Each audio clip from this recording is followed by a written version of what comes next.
This is going to sound unattractive for story writers. Hear me out. It's about characters.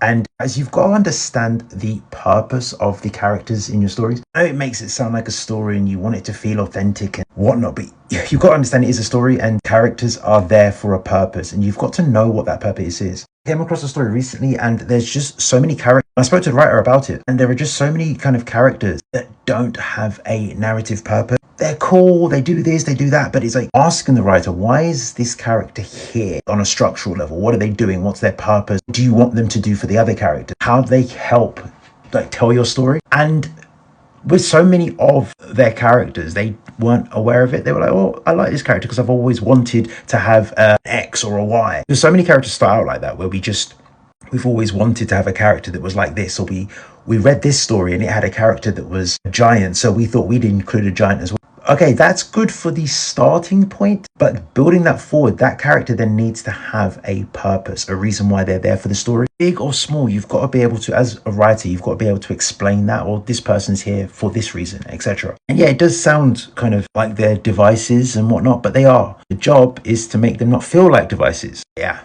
that's my 2 cents.